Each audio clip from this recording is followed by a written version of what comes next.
Yolumuz Çinədir, gedirik Şanxaya.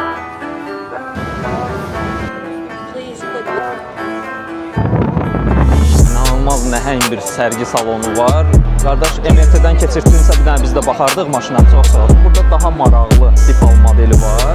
Artıq Çinlilər özləri öz dizaynlarını kopyalamaq başlayıb. Dünya trendi son illər kilitli dizayn arasında gedir gəlir. Ay xala, toya gedirsən, hara gelirsən, niyə bu qədər yığışmısınız? Avtomobilin bütün detalları karbondan hazırlanıb. Ümumi dizaynlarından sizcə hansı avtomobil oxşuyur? Məncə bizim bazara gəlsə kifayət qədər çox satar bu avtomobil. Maraqlı bir konsept düşünüblər. Artıq ideya tükənmişliyi bir dövründə yaşadığımıza görə 786 bin kilometr məsafə qət edib. Yəni eşirlər maşını. Yeni Honda logosu.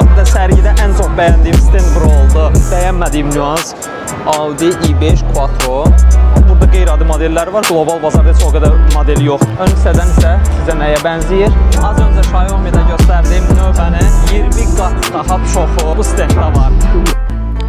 Yeni videomuzdan hər kəsə salamlar dostlar. Adətən vərdiş olmuşuq ki, mən vloglara və yaxud da videoya ya hansı avtomobilin qarşısından icmal olaraq başlayıram, ya da avtomobilin içərisindən vlog olaraq başlayıram. Ancaq bu dəfəki videomuzda biz artıq hava limanındayıq, Heydər Əliyev Beynəlxalq Hava Limanında.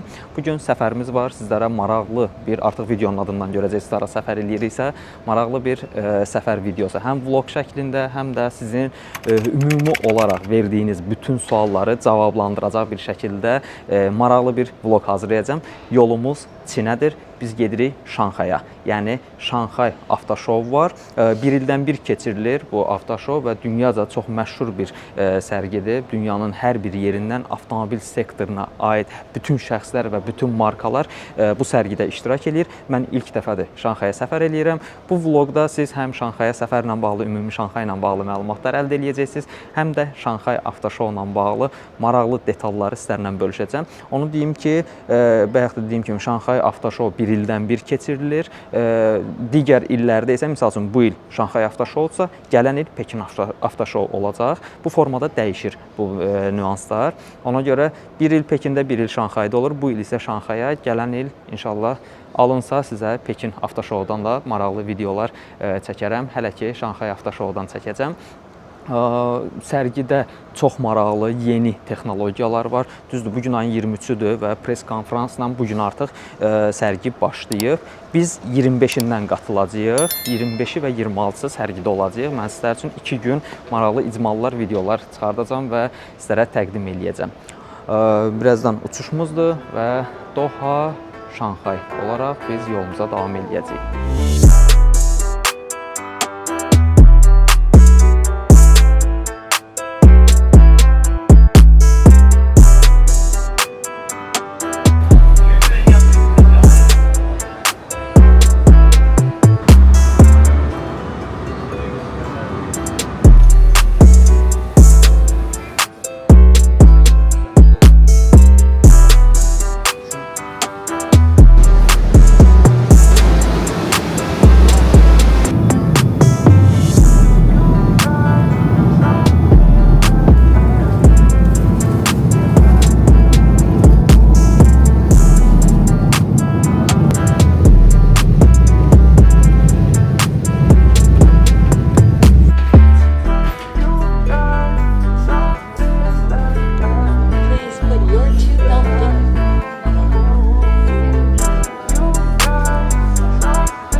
Deməli dostlar, hazırda Şanxaydayıq. Uzun və yolucu yol oldu. Buna baxmayaraq həqiqətən mənə çox maraqlıdır, çünki sabah sərgi başlayır. Təxmini olaraq 3 saatlıq Bakıdan Dohaya uçuş oldu, 10 saatlıq gözləmə oldu. Daha sonra 9 saatlıq da Dohadan Şanxaya uçuş oldu. Yol, gözləmək və s. davamlı şəkildə oturaq qalma insanı həddindən artıq çox yorur. Nəysə, əsas odur ki, biz artıq Şanxaydayıq. Sabah inşallah Şanxay Avtoşov başlayır. 25-26 aprel tarixlərində media turlar olacaq. Biz həmin media turlara qatılırıq və həmin media turlarda maraqlı nə nüans varsa hamısını sizlərə mən göstərəcəm. Çünki əvvəlcədən də deyilib ki, dünya tarixi üçün yenilik ola biləcək hər şey sabahki sərgidə açıqlanacaq. Çox maraqlı sərgi olacaq. Sabah görüşərik. Şanxayda artıq ikinci günümüzdür dostlar. Sərgi salonuna doğru gedirik. Bugün artıq belə deyək, Şanxay sərgisinin birinci günüdür. Əslində bundan qabaq 2 gündə Şanxay sərgisi olmuşdu. Sadəcə sərgidə iştirak edən markaların özləri və yaxud da onların qonaqları bu sərgidə iştirak edirdi. Bugün 25-i və 26-sı isə press konferanslar olacaq və media turlar olacaq. Biz həmin bu tarixlərdə iştirak edəcəyik sərgidə. Ümumi həqiqətən yəni sərgiyə maraq həddindən artıq çoxdur. Bu arxamda gördüyünüz bütün şəxslər hər biri sərgi salonuna doğru gedir. Qabaqda çox böyük bir növbə görürük. Hazırda sərgiyə giriş edək. Baxaq görək qeydiyyat hansı formada olacaqsa. Hazırda sərgi salonuna daxil olduq. Çox nəhəng, inanılmaz nəhəng bir sərgi salonu var. Bayaq böyük bir xəritə verdilər. Kvadrat hesabı ilə yazmışlar. Yəni inanılmaz dərəcədə nəhəngdir. Ona görə mən bütün sərgi salonunu sizə göstərə bilməyəcəm. Ancaq maraqlı nələr varsa hamısını mən sizə göstərəcəm mütləq şəkildə. Ümumi olaraq bu formada göstərmək istəyirəm sərgi salonunu. Bu hələ giriş hissəsidir. Belə deyim ki, digər tərəf görünmür artıq. Sonu görünmür. Yəni o dərəcədə nəhəngliyi bir var. Burada JAC-dır, JAC maraqlı avtomobilləri var onların da. Offroad ailə segmentində hazırlanmış belə bir SUV-dir, Define adlanır. Bunlar konseptdir təbii ki, real avtomobillər deyil. Hələ hansı dönəmdə bu avtomobillər kütləvi istehsal olunacaqsa tam olaraq bəlli deyil. Bu da JAC-ın plug-in hibrid bir offroad avtomobilidir. Avtomobil həm benzin mühərriklə təchiz olunub, həm də plug-in hibrid texnologiya ilə təchiz olunub və bu formada da aksesuarlar üzərinə yığılıb təqdim olunur. Gəlin mən sizə bir markanı göstərim, hansı ki son dönəmlər Azərbaycanda da kütləvi şəkildə alınmağa başlayıb və çox bəyənilən bir markadır. Arxamda artıq loqosunu görürsünüz, yəni Dipal. Dipalın yeni modelləri var. Digər modelləri artıq Azərbaycanda tanınır. Mən yeni modellərini istəyirəm sizə göstərim. Burada belə bir robotu var Dipalın. Qonaqları qarşılayır. Salam verir hazırda bizə. Burada daha maraqlı Dipal modeli var. Diqqət edirsinizsə bu modelə. Lisyanga oxşuyur sözsüz. Diskləri Maybach disklərinə oxşuyur. S09 modelidir. Son dönəmlər ümumiyyətlə artıq bu dizayn həddindən artıq çox bəyənilən bir dizayn olduğuna görə artıq bir çox Çinli markaları da başlayıb eyni oxşar dizaynda digər avtomobilləri də istehsal eləməyə. Yəni bagajı bağlayaq, arxasına bir baxaq. Artıq belə desək, Çinlilər özləri öz dizaynlarını kopyalamağa başlayıb. Adətən qlobal markaları kopyalayırdılar. Artıq özləri öz markalarını kopyalayırlar. Fikir versiz salona da baxaq. Salon da həddindən artıq çox oxşuyur. Diqqət eləsəz, burada da salonda da ki, bir çox elementlər artıq həmin avtomobilə oxşuyur. Bura şarj portudur. DC və AC şarj portu. Təbii ki, Çinin daxili bazarı ilə bağlı olduğuna görə GBT-dir. 21'lik disklərdir. Ümumiyyətlə, dünya trendi son illər bütün dünyada, yəni bu Azərbaycandan söhbət getmir və yaxud da Çindən söhbət getmir, bütün dünyada avtomobil trendləri dizayn olaraq ikili dizayn arasında gedir gəlir. Birinci dizayn belə deyək, luxury dizayn olaraq Range Rover və artıq belə desək Lisyang dizaynı gedir. İkinci dizayn isə təbii ki Land Rover, Defender, yəni bu dizaynlar gedir. Və Dipal da hər ikisindən də istifadə eləyib. Təsəvvür edin, bu Lisyang dizaynı, bu isə Defender dizgiləri ilə olan bir dizayndır. Eyni ilə bu da plug-in hibrid bir avtomobildir. Salonuna baxdığımızda, fikir verirsinizsə salonuna, yəni burada da bir çox oxşarlıqları görə bilərik. İçdən çıxmalı qapı tutacaqları, yəni bu onsuz da 100-100-dür. Bugün media tur olduğuna görə influencerlar həddindən artıq çoxdur. Arxa dizaynına da baxsaq, kəskin dizaynlar rahat görmək olur. Sərginin ən böyük stendlərindən biri GS-yə məxsusdur. Ümumiyyətlə, Şanxay şəhərində GS avtomobillərini həddindən artıq çox görmək olur. Hətta məşhur bir çox modellərdən də GS modelini daha rahat şəkildə görmək olur. GS-nin burada bir dənə maraqlı urban sportu var, GT modeli. İnanılmaz dərəcədə möhtəşəm yığılıb avtomobil. Tamamilə elektrikdir. Avtomobil bu komplektasiya ilə də birbaşa olaraq təqdim edilir. Çox möhtəşəm bir dizaynı var. Möhtəşəm belə bir hiperkarlar var. Adı SSR-dir. Bəlkə də keçmiş SSR ölkələri bu avtomobili daha çox bəyənər. Ancaq avtomobilin xüsusi bir özəlliyi var. Çünki bu avtomobil lüks bir hiperkardır. Və ən maraqlı cəhəti isə avtomobilin bütün detalları karbondan hazırlanıb. Bütün detallar hər biri. Ona görə də avtomobilin xüsusiyyətlərində qeyd olunur. Baxın, burada qapını görə bilərsiniz, karbondur. Qapının örtülməsinə də baxın, bu formada. Arxada isə elektromobil olduğuna görə bagajdır, təbii ki. Yəni, mühərrik olmadığı üçün rahat şəkildə bagaj yerləşdirilib. Bu hissədə GS-nin multi minivenlərini görə bilərik və elegans hissələrdir bu hissə. Fikir verirsiniz bu avtomobilə. Bakıda da var əslində, bu avtomobildən Bakıda görmüşəm mən. Çox maraqlı minivendir. Və burada GS-nin həm dron, həm də avtomobil dizaynında belə bir konsepti mövcuddur. Həm avtomobil kimi sürülə bilir, həm də dron kimi rahat uça bilir bu. Gəlin salonuna baxaq. Heç nə yoxdur salonunda. Bir nəfərlikdir. Belə bir oturacaq hazırlanıb və yumuşaq konstruksiyadan hazırlanıb ümumi olaraq. Yuxarı hissədə düymələr var. Yəqin ki, idarə etmə düymələridir. Formada görə bilərik. Bir ədəd displey və bir ədəd də sürücü oturacağı mövcuddur. Çox maraqlı bir formada hazırlanmış drondur. Və GS-nin burada nəhəng bir pikapı var. Pikap 01 adını verdiyi bu avtomobil hələ ki konseptdir. Amma ümumi dizaynlarından sizcə hansı avtomobilə oxşuyur? Təbii ki, Cybertruck. Böyük ehtimal ki, Cybertruck-a rəqib kimi hazırlanmış bir avtomobildir. Maraqlı bir təkər quruluşları var. Təbii ki, bu konseptdir. Müxtəlif dizaynlarda düzəlişlər olacaq, dəyişikliklər olacaq. Arxa hissəsini də bu formada hazırlayıblar. Arxada da lidar var, həmçinin öndə də lidar var, yanlarda da. Mənə hazırda keçdi ikinci zala. İkinci zalda nəhəng bir növbə kütləsini gördüm, insan kütləsini gördüm. Baxıram ki, stenda birbaşa olaraq daxil olmaq olmur. Həmin bu növbədən keçməliyik ki, bu stenda daxil ola bilər. Sizcə bu hansı markanın stendidir? Xiaomi. Təsəvvür edin, Xiaomi'nin birbaşa olaraq stendinə daxil olmaq olmur. Fikir verirsinizsə, hər tərəflər bağlıdır, dörd tərəf də bağlıdır. O qədər çox insanların marağı var ki, bu markaya. Əsas da təbii ki, su modelləridir. Su modelləri üçün maraq həddindən artıq böyükdür və Şanxayda kifayət qədər çox Xiaomi'nin Su 7 modellərini görmək olur. Ona görə insanlar birbaşa olaraq daxil ola bilmir. Digər tərəfdə bir növbə var. Həmin növbədən mütləq şəkildə keçmək lazımdır ki, növbə ilə buraxırlar insanları. Daxil olan hər kəsə Xiaomi üçün hazırlanmış bu formada sulardan təqdim edirlər.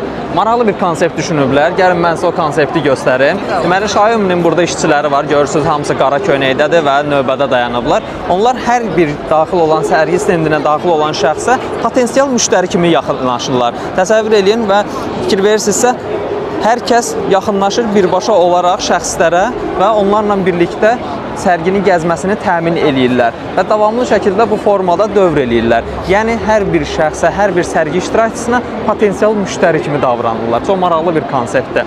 Gəlin bir Xiaomi avtomobili ilə görək hansı boşdursa, mən sizi təqdim edeyim. Müxtəlif avtomobillərə düzdür oxşasa da, bəziləri Porsche-yə oxşadır, bəziləri müxtəlif avtomobillərə oxşadır, həmçinin Çinli avtomobillərə də oxşadanlar var. İstənilən halda artıq belə desək, ideya tükənmişliyi bir dövründə yaşadığımıza görə, yəni oxşamaları normaldır. Mən normal baxıram oxşamasına. Yəni çox qəşəng bir dizaynı var avtomobilin. Bəzi rus blogerlər bunu əzir ki, avtomobil zəifdir, nə bilim nədir. Ancaq yəni belə deyək də, onun əzilməsi ilə avtomobilin möhkəmliyi ölçülmür, çünki bu avtomobilin plastik bir hissəsidir. Tamamilə elektrikli Brembo əyləc sistemi ilə təchiz olunub. Heç bir avtomobil təsəvvür edin, boş deyil. Hamısında kimlərsə növbədə dayanıb avtomobilə əyləşmək istəyirlər. Ona görə boşda olan bir avtomobil yoxdur. Burada isə Su 7-nin ultra modelləridir. Xüsusi dizaynda hazırlanıb, xüsusi tuning versiyada hazırlanıb. Baxın, tuning versiyadır. Həm üst dizaynı, həm də arxitektura olaraq, həmçinin interyeri də, gəlin interyerini də göstərim sizə, imkan olsa əgər. İnteryerini də göstərim. Fikir verirsinizsə, sükanlı karbondandır. Arxa hissəsi də bu formada. Maraqlı bir difüzoru var. Həmçinin difuzorda hava axınının kəsilməsi üçün bu spoilerdə aşağı hissəsi də elektron olaraq tənzimlənir. Həmçinin gəlin mən sizə maraqlı kiçik bir detal göstərim. Fikir verirsinizsə, xüsusi olaraq Xiaomi üçün dizayn olunub. 1770 Nm, 1138 kW. RPM isə özünüz görürsünüz 27200. Su 7-nin belə bir mərkəzi displeyini hazırlayıb yerləşdiriblər. Çox sürətlidir, möhtəşəm bir idarə etməsi var. Bir prototip kimi hazırlayıb yerləşdiriblər bura. Çox maraqlı bir görüntüsü var. və bu da Google Map-dəndir. Çoxları deyir Google Map işləmir, ancaq Google Map hazırda görürsünüzsə işlək vəziyyətdədir. Hətta telefonunuzu da oxutsanız, avtomobildən birbaşa olaraq idarə eləmək olur. Xanım indi hazırda bizə onu göstərir. Birbaşa olaraq prototip burada telefon yerləşdiriblər və öz telefonunuzu, Xiaomi telefonunu görürsünüz. Burada necə istifadə edirsinizsə, birbaşa olaraq orada da əks olunur. Həmçinin burada da eyni ilə. Yəni birbaşa telefona toxunmağınıza artıq ehtiyac qalmır da. Birbaşa olaraq monitordan öz telefonunuzu rahat şəkildə idarə edə bilirsiniz. Çox möhtəşəm bir interfeyslə hazırlanıb. Deməli, burada maraqlı bir funksionallığı da mən sizə göstərib. Həmçinin siz avtomobilinizdən bütün ev əşyalarını da idarə edə bilərsiniz. Fikir verirsinizsə, hazırda xanım bizim üçün bu robot tosteranı qoşdu və robot tosteran hazırda görürsünüz təmizliyə başlayıb və digər bütün cihazları da rahat şəkildə buradan idarə edə bilərsiniz. Mən hansısa birini qoşmağa çalışacağam və bəli, hazırda bu kondisioner işə düşdü. Aha, xanım bizə kameranı göstərəcək hazırda. Aha, evin əgər kamerası varsa sizdə, Xiaomi-dəndirsə əgər, baxın yuxarıda kamera yerləşib və biz buradan özümüzü görə bilirik. Bütün Xiaomi məhsullarını, yəni avtomobildən birbaşa olaraq idarə edə bilirsiniz. Texnologiya hazırlayıblar. Hətta təsəvvür edin, soyuducunuz varsa onu, paltar yuyan, işıqlarınızı və s. hər birini. Və burada Xiaomi-nin Su 7 modelinin bütün hissələri ayrıca olaraq fikir verirsinizsə düzülüb burada ki, hər kəs tanış ola bilsin. Bu Ultra modelinin üst hissəsidir, gövdəsidir, karbondandır fikir verirsinizsə, çox yüngül bir materialdandır. Həmçinin burada əylət sistemi və diskləri də var. Pnevmatik askı olduğuna görə həm ön pnevması, həm arxa pnevması, həmçinin lipi və spoileri də buradadır. Ən əsas məsələ, oranı çəkirlər, sonra göstərirəm, gəlin buranı göstərim. Gövdəsinin materialı birbaşa olaraq real. Görürsünüz, gövdəsi bu formadadır avtomobilin. Bu da avtomobilin elektrik mühərrikidir. V8S elektrik mühərriki.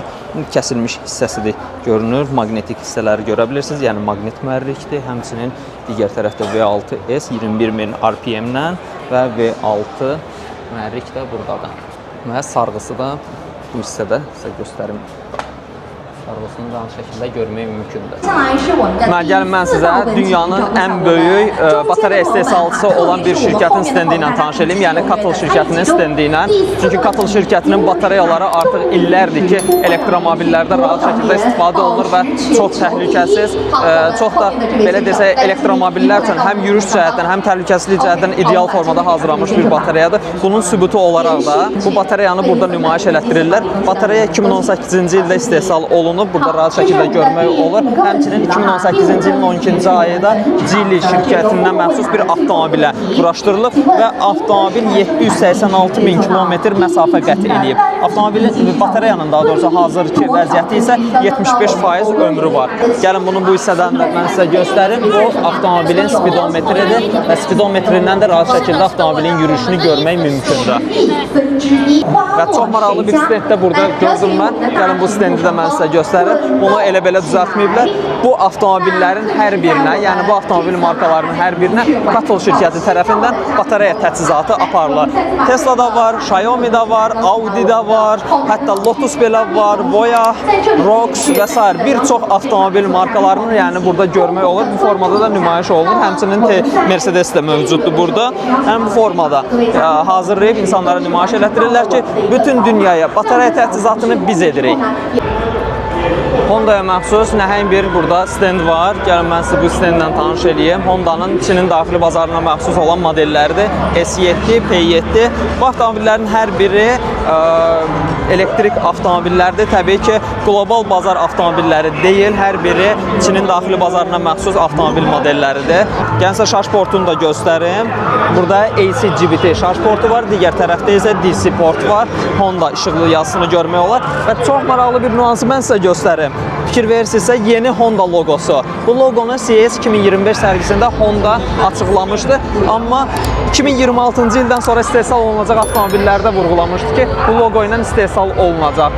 Amma Çinlilər yenə öz bildiyindən əl çəkmədilər. Burada da digər GBT DC şarj portunu görmək olur. Arxa hissədə isə sadəcə olaraq yazı formasında Honda yazılıb. Baxın bu formada.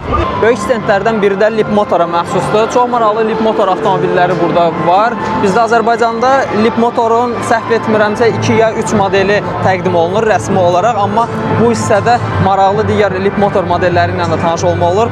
Artıq dünyada plug-in hibridə üstünlük verilsə də, ancaq Çində ciddi şəkildə elektrik mühərriklərə üstünlük verilir. Çünki hələ də Çində bu subsidiyalar yer alır, hələ də qalmaqdadır. Qardaş ölçüm eləyir deyəsən. Nəsə inanmır yəqin. Və sedan modelləri də var burada. Sion 1 modeli, mənim vloqlarımdan xatırlayacaqsınız bu avtomobili. Mən çox bəyənmişdim bu avtomobili. Bu avtomobildən almaq istəyənlərə yəni tövsiyə edirəm, ancaq böyük batareyasını alın. Çünki kiçik batareyası NMC batareya deyil, LFP batareyadır. Ona görə müəyyən qədəri narahatlıqlar ola bilir şarj itkilərində.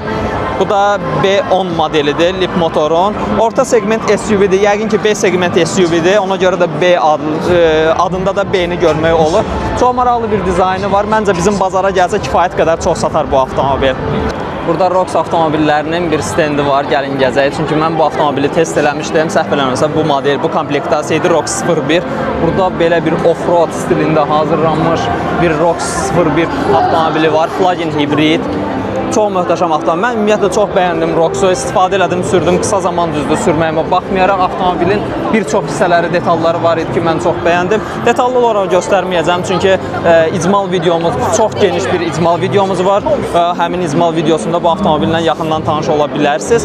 Mən sizə bu avtomobilin maraqlı komplektasiyalarla tuning olunmuş versiyalarını göstərmək istəyirəm sizə. Fikir verirsinizsə, burada bir mətbəxi və s. var və soyuducu var orada. Yəni müxtəlif formalarda hazırlanmış mətbəx biz test etdiyimiz avtomobildə də var idi və çadır formasında hazırlanıb yuxarı hissəsi bağlanır. Yəni formada kamp avtomobili eləyə bilərsiniz və yaxud da velosipedlərinizi yuxarı hissəsinə quraşdırıb avtomobili rahat hərəkət elətdirə bilərsiniz. Deməli, bura Dongfeng motora məxsus böyük bir stenddir. Nəhəng bir stenddə hətta mən deyərdim, çünki bu marka 60 ilə məxsus bir markadır, yəni bir tarixçəsi olan markadır. Həmçinin dövlət səviyyəsində avtomobillərin istehsal etdiyi bir markadır. Dongfengə məxsus olan Voyah markası var. Voyahın Free marka modeli ümumiyyətlə həddindən artıq çox bəyənilən və alınan avtomobillərdəndir Çində. Müxtəlif modellər, həmçinin markalar var ki, bunlar hər biri Dongfengə məxsusdur. Həmçinin M-Hero da var burada. Yəni, bu avtomobilin də müxtəlif versiyaları var. Bizim Azərbaycana yalnız bir versiyada gəlməyinə baxmayaraq müxtəlif modelləri var M-Hero'nun da. Oy, siz bir gözəlliklərə baxın, Çox möhtəşəm bir stenddir, inanılmaz. Klassik avtomobilləri yeni nəsil formada yığıb və elektrik mühərriklə təchiz ediblər. İnanılmaz bir formaya salıblar bu avtomobillərin hər birinə. Möhtəşəmdir, motosikillara baxın. Ancaq hər bir elektrik formada deyil, yalnız bir elektrik var. O da digər avtomobildə, digərləri daxili yanma mühərrik formada qalıb. Və inanılmaz texnologiya ilə hazırlayıblar. Hətta 360 dərəcə kamerasına qədər təchiz ediblər bu avtomobilləri və park sensorları da mövcuddur, duman işıqları, Distronic və s. hər biri mövcuddur bu avtomobillərdə. Çox möhtəşəmdirlər hamısı. Yəni bu cür tuning bəlkə heç bir yerdə mövcud deyil. Çox inanılmaz dərəcədə möhtəşəmdir. Birə-bir hazırlanmış avtomobillər. Bütün istehsal gücləri əlindədir. Hər şey istehsal eləyə bilirlər. Ona görə çox rahat şəkildə də istədikləri detalı istehsal eləyib avtomobilləri tuning eləyə bilirlər. Fikir verirsiniz. Faralara da baxın. Əldə düzəldilmə bir faralar deyil. Bütün istehsal özəllərində olduqlarına görə inanılmazdır, çox möhtəşəmdir. Bəlkə də sərgidə ən çox bəyəndiyim stend bura oldu. Və hər biri də işlək vəziyyətdədir avtomobillərin. Salon hissələrinə baxın. Hətta mərkəzi displey belə, sürücü alətlər paneli belə monitorda. İnanılmaz. Arxa hissəsinə baxın. Oy, çox möhtəşəmdir, çox. İnanılmaz. Avtomobillərin bütün hər birinin salonunda mərkəzi displeylər və sürücü idarəetmə panelləri mövcuddur. Ayrıca olaraq monitorlar quraşdırılıb. Siz bunun arxa görüntüsünə baxın bir. İnanılmazdır, çox möhtəşəmdir. fikir verirsiniz, arxa kamera belə təchiz eləyiblər. Stopları hər biri LED işıqlardır və salona da baxdığımızda eyni qayda ilə müasir bir dizaynda hazırlanılıb. Sərgi zalları bir neçə sektordan ibarətdir. Səhv eləmirəmsə 8 sektor idi ibarətdir və 2 mərtəbəli bir zallardır. Çox maraqlı bir sektora gəldim. İstəyirəm bu sektorla sizi tanış edeyim. Çünki bir çox şəxsləri bəlkə də maraqlandıracaq bir hissədir. Çünki bu sektorda sizin hansısa bir, əgər avtomobil istəyirsinizsə, dizayn eləmək, istehsal eləmək istəyirsinizsə, yəni almaq yox, dizayn eləmək, istehsal eləmək istəyirsə, bu sektorda istənilən şəxslə rahat əməkdaşlıqlar qurursunuz və dizaynını belə sizin üçün hazırlayıb yeni bir avtomobilin istehsalına başlaya bilərsiniz. Təbii ki, sərmayəniz varsa, bu hissədə, yəni sizdə avtomobillərin arxitektur quruluşundan tutmuş, mühərrik hissəsinə qədər, yəni reduktorda ola bilər, bu daxili yanma mühərrik də ola bilər, bu İstədiyiniz formada, istədiyiniz dizaynda və istədiyiniz texnologiya ilə onlar hər birini hazırlayırlar və hazırladıqdan sonra artıq siz burada yenə də əməkdaşlıq etmək istəyən zavodlardan biri ilə əlaqə saxlayırsınız və onunla birlikdə bu istehsal prosesini başlada bilərsiniz. Gəlin bəzilərini, bir neçəsini mən sizə göstərim. Təsəvvür edin, arxitektur quruluşundan tutmuş, isitmə soyutma mayelərinin sistemindən tutmuş, hətta güzgülərinə qədər, displeyinə qədər və yaxud da müxtəlif bir hissələrinə qədər hər birini buradakı şirkətlərlə əməkdaşlıq edərək rahat şəkildə yəni istehsal eləmiş ola bilərsiniz. Ağlınızda bir avtomobil modeli istehsal eləmək varsa, bu sərginin bu hissəsindəki sektorundakı şirkətlərlə əməkdaşlıq eləməyiniz kifayət edir. Sərginin bir aşağı mərtəbəsinə düşdük. Deməli, burada da çox maraqlı avtomobil markaları var. Əsasən qlobal markalardır burada yer alıb. Gəlin mən sizə bir-bir onlarla göstərim. Birinci girən kimi bizi Xpeng qarşılayır. Xpengin burada bütün modelləri yer alıb. Kifayət qədər çox tələbat var və həddindən artıq çox insan kütləsi var. Mən sizə deyərdim ki, Xiaomi'nin stendindən də çox burada daha çox adam var. P7 Plus yanvardan etibarən artıq yeni dizaynda və yeni arxitektur sistemlə çıxdı və tək şassili bir sistemlə istehsal olunur və bu yeni dizaynda tək şassi sistemi artıq görmək mümkündür P7 Plus-da. Çox böyük rəğbət var və kifayət qədər Şanxayda rahat şəkildə küçələrdə P7 Plus-u görmək olur. Xiaomi-dən artıq daha çox insan, yəni Xpengin stendində görmək olur. Sadəcə olaraq Xiaomi düşünürəm ki, süni olaraq həmin sıxlığı yaradırdı. Girişdə növbə sistemi və s. bu kimi məsələləri. Çünki Xpengin stendinə yaxınlaşırıq, biz avtomobillərə yaxın dura bilmirik, təsəvvür edin. Mən indi sizlər üçün çəkməyə çalışacağam avtomobilləri, amma çalışacağam. Görək necə çəkə bilirəmsə, həddindən artıq çox insan var. X9-u gəlin mən sizə göstərim. X9-da nə qədər ki boşluqdur. Bu 2025 edition'da, yəni restyle model sayılır əslində bu. Çox cüzi dəyişimlər olub, çox cüzi yer dəyişmələr var. İnsanlar incəliyirlər, təsəvvür edin, oturacağın altına qədər girib çıxırlar. Əllərində metrə ilə gələn kim, ölçən müxtəlif cihazlarla gələn kim. Arxa hissə bu formadadır, bu performans modeldir və birbaşa zavod mat rəngdə gəlir. Avtomobili mən sizə göstərə bilmirəm. Rahat avtomobilin içərisində bu dəqiqə 10 nəfər var və hərə bir şey eləyir. İşıqla fikir verin, necə baxır. Qardaş, nə axtarırsan orada sən? Bu vəziyyətdədir. Xpengə maraq həddindən artıq çoxdur içində. G9-dur, 2025-də eyni dizaynda saxladı. Çünki həddindən artıq çox bəyənilən bir dizayn oldu və kifayət qədər də ciddi satışları oldu. Yalnız içində deyil, bütün qlobal bazarda da eyni. M03-dür, M03 ilə P7-ni kifayət qədər çox şəhərdə görmək olur. Geniş bagajı var. Ümumi olaraq salonunu göstərim mən sizə. Bu formadadır, salon dizaynı. Mən xarici dizaynını çox bəyənmirəm M03-ün. P7 daha gözəldir bu cəhətdən, dizayn cəhətdən. Bu da M03-ün xarici dizaynı Metaya bənzəyir sanki. Bu da P7 Plus-un arxa hissəsidir. Bagajı çox geniş bir avtomobildir. Burada maraqlı bir mənsə nüansı göstərim. 2 ədəd burada kameranı görə bilirik. Həm arxanı görmək üçündür bu kamera, həm də bir növ lidar rolunu oynayan bir kameradır. Və dizayna fikir versəz, burada çıxıntılı bir spoiler var və arxa şüşə gəlib spoilerdə dayanır. Hava axının kəsilməsi üçün, yəni bu formada bir dizayn eləyiblər. Çox gözəl görünür və yeni platformada hazırlanır. Və G6 bu formadadır. Bəyənmədiyim nüans ikili burada qaş olmasına baxmayaraq tormuz verdikdə aşağıdakı işıqlar yanır. Niyə belə bir şey eləyiblər? bilmirəm. Bunlar yalnız belə desək axşam vaxtı yanan işıqlardır. Amma tormoz işıqları aşağıdakı işıqlardır və yuxarıdakı təkrarlayıcıdır. C6-nın da icmal videoları var, ona baxa bilərsiniz. Ona görə detallı şəkildə göstərmirəm. Gedək digər modelləri göstərim mən sizə. Audi'nin stendində kifayət qədər çox insan kütləsi var. Səbəb isə Audi'nin bir neçə gün öncə təqdim etdiyi ES Sportback adlı belə bir konsept avtomobildir. Yəni avtomobildə inanılmaz dərəcədə çox insan var. Konsept deyil, artıq kütləvi dizayn formasında hazırlanıb. Bu Kitaylar bu avtomobillərdən nə istəyir bu belə? Onlar böyük ehtimal ki, istehsalçılardır. Onlar hər birini izləyirlər ki, hansı formada istehsal eləyirlərsə detallarına qədər baxsınlar. Avtomobilin mən salonunu göstərmək istəyirəm, sizə imkan versələr. Çox maraqlı bir salonu var avtomobilin. Boz səs sistemidir. Yan güzgülər yoxdur, kamera sistemidir hər biri. Qardaş, MRT-dən keçirdinsə bir dənə biz də baxardıq maşına, çox sağ ol. Fikir verirsiniz ambiyent işıqlandırmaya. Çox maraqlı bir ambiyent işıqlandırma hazırlayıblar. Arxada, ay xala, toya gedirsən, hara gelirsən, niyə bu qədər yığışmısınız? Xonçalar var bagajda, yoxdur xonça. Arxa dizaynı, çox maraqlı bir dizaynı var. İncəliyirlər, detallarına girirlər. Kopyalamağa da çalışırlar. Maraqlı bir dizaynda hazırlanıb. Fikir verirsinizsə stopların quruluşuna. Audi i5 Quattro. Maraqlı bir dizaynda hazırlanmış bir avtomobildir.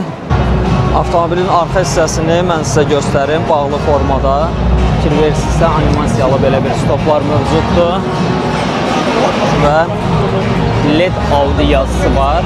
Audi'dən belə deyək, maraqlı bir addımdır. Çünki Audi adətən bu formada LED yazılara çox getmirdi və animasiyalı stoplara çox o qədər də getmirdi. Ancaq ilk dəfədir ki, Audi belə bir cəsarətli addım atıb. Həmçinin arxa hissədə baxdığımızda lidar sensoru da görmək olur və kamera da var. Kamera yəqin ki, mərkəzi güzgü üçün olan belə bir kameradır ki, monitordan rahat şəklində arxanı görə bilsin.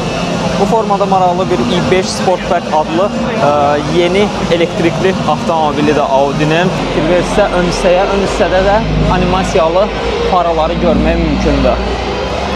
Və aşağıya qədər davam edir. Baxın belə. Hazırda qarşısında durduğumuz marka Volkswagen'dir. Gəlin Volkswagen'in modellərinə baxaq. Burada qeyri-adi modelləri var. Qlobal bazarda heç o qədər modeli yoxdur da. Ancaq hazırda qeyd olunur ki, bu modellərin bir çoxları Çinin daxili bazarı üçün istehsal olunan modellərdir. Burada Tavendor adlı belə bir modeli var. Nəhəng SUV-dir. Terramont Pro modeli. İçəri hissədə bir Golf var. GTI-də özü də. Tayronlar. Tayron L, Tayron Pro, T-Roc qlobal bazarda da sevilən bir modellərdən biridir. Belə desək, qəribə modelləri çoxdur. Volkswagen'in burada bir konsept modeli var. Gəlin mən sizə onu tanış edeyim. ID Aura yeni texnologiya ilə hazırlanmış bir modeldir.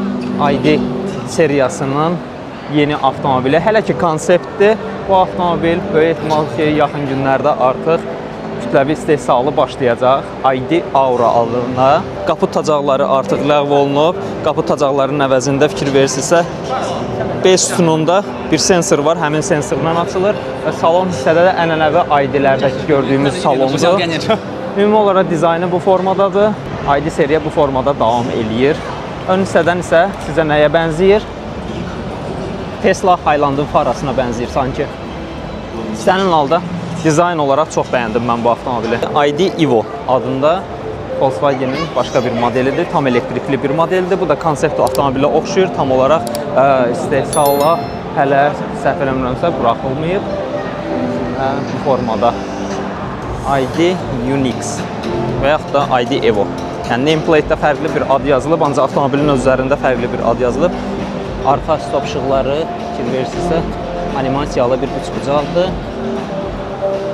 Minimalist dizaynda ümumi olaraq nəzərə alınıb. Salon hissədə bu formada. Artıq böyük monitorlar yox, böyük monitorların da böyük monitoru artıq nəzərə alınır. Ona görə yeni modellərdə artıq bu formada gedir. Bir Lisyang stilində bir dizaynlar gedir. Ona görə böyük monitora yeni vərdiş olurduq. İndi onun da bir böyüyü çıxır artıq. Yenə başlayıblar incələməyə. Yenə eşillər maşını. Nəhəng stendlərdən biri də Volvoya məxsusdur. Volvo'nun EM90 miniveni çox möhtəşəm bir avtomobildir, möhtəşəm bir platforması var. Onu deyim ki, Zikr'ın modelin adı dəqiq yadımda deyil, miniveni ilə eyni platformaya sahibdir. Eyni batareya və eyni texnologiyadır, sadəcə olaraq dizayn fərqlidir. Belə desəm, Volvo'nun dizaynını mən daha çox bəyənirəm. Çox möhtəşəm və elegant bir dizaynı var. Və kifayət qədər çox avtomobil yer alıb. Baxa görək, X90 varmı burada? X30'u gördüm artıq, X30'u biz test eləmişik. X60, X90, həmçinin X90'ı bu formada da təqdim edirlər ki, insanlar belə desək, avtomobilin içərisində nə varsa detallı olaraq görsünlər.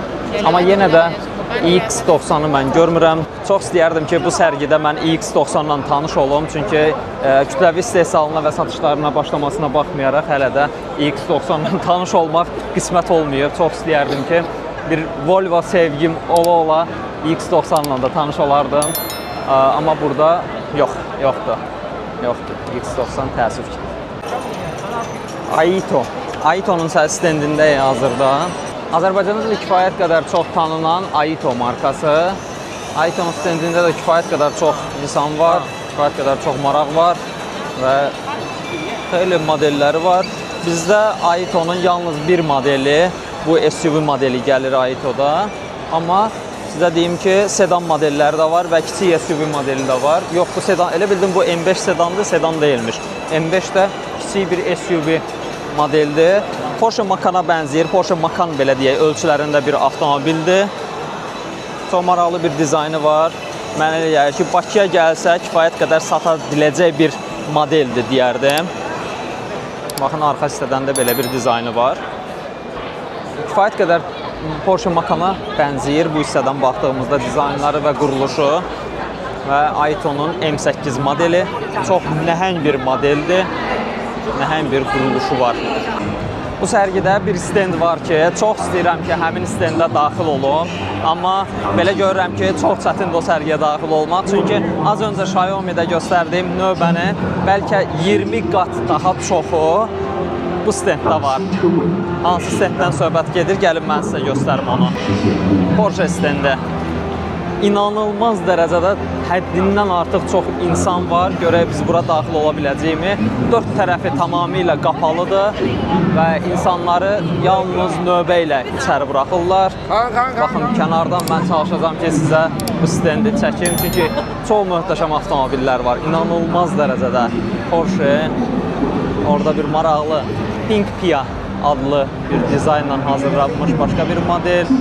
Həmçinin Porsche'nin tormo sistemləri də nəzərə alınıb və insanlara nümayiş olunur və yuxarı hissədə Porsche-ləri də görə bilərsiniz. Çox möhtəşəmdir. Dostlar, Şanxay Avto Show ilə bağlı videonu qərara aldım ki, 2 hissəli formada yayımlayım. Çünki video çox böyük olunacaq və belə deyək də izləyiciləri sıxmamaq üçün istəyirəm ki, 2 hissəli şəkildə bölüşüm. Birinci hissəni burada yekunlaşdırmaq istəyirəm. İkinci hissədə bizləri nə gözləyirsə, qısa şəkildə video fraqmentlər şəklində bu videonun sonuna yerləşdirəcəm. Digər hissədə isə, ikinci hissədə isə Çinin nəhəng brendləri, Çinin göz bəbəyi olan brendlər və Azərbaycanda da kifayət qədər çox sevilən brendlərin avtomobilləri yer alacaq. Əminəm ki, maraqlı olacaq. Ona görə ikinci hissəni də yerləşdirirəm. İzləməyi unutmayın. Lincoln'un 03 Plus modeli. İkincisi oturacaqlardır hər biri. Sərgi zalına girərkən bizi Çinin ən böyük 2 markası qarşılayır. Tüm dünyanın gözünün nuru kimi sayılan Çinli marka. Bir növ Suzuki'nin Jimny, həmçinin Jeep formasında. Arxası tam olaraq G-Class dizaynında hazırlanıb. Avatar'ın 07 modeli. Azərbaycan bazarında ən çox satılan Çinli avtomobili. Eyni Cybertruck 207. Bu Çangan sevənləri nə dərəcədə sevindirəcək bilmirəm. Toyota Prado sevdiyimiz avtomobil. Bizi 3X 65 kW bir elektrik batareyası olan avtomobilin təxminən 700 km yaxın məsafə getməsi qeyri-mümkündür. Yəni keyfiyyətini hiss etmək olur. Keyfiyyətli olmağını yox ki, Type-C çıxışlar bu artıq indidən oynayır.